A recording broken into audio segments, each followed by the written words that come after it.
Balikan po natin yung malungkot na balita tungkol sa salpukan ng tren at jeep sa lungsod ng Maynila. Isang pasahero po ang namatay doon at nakatutok po doon sa lugar. Live si Rida Reyes. Rida?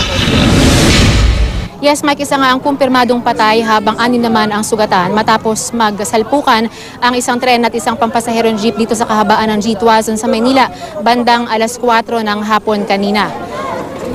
Mike, dead on the arrival ng isugod sa ospital ng Sampaloc, Manila, itong si Reynaldo Macapagal, 54 years old at isa sa mga pasahero ng jeep na nakasalpukan ng tren. Sugatan naman ng 6 na pasahero, kabilang ang driver ng jeep na si Ronald Valdez.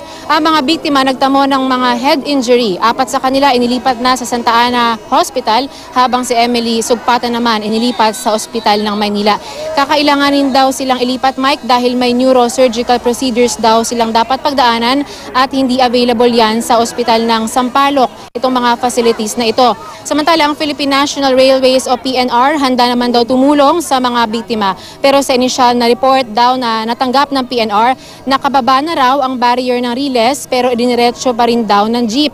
At galing din daw dito sa investigasyon na pag-alaman na itong driver ng jeep ay lango daw sa alak o intoxicated bago raw mangyari ang insidente.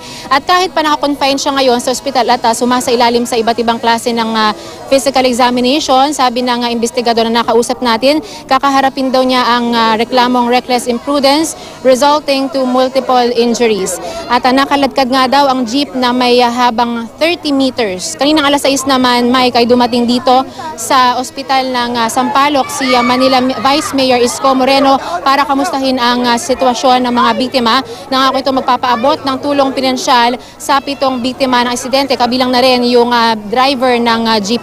Paalala naman po ng PNR sa mga kababayan natin, mag-ingat at kahit po wala pang naririnig na mga warning call mula dito sa treng dadaan, mas makabubuti po na wag nang gawing option ang pagtawid sa riles ng tren.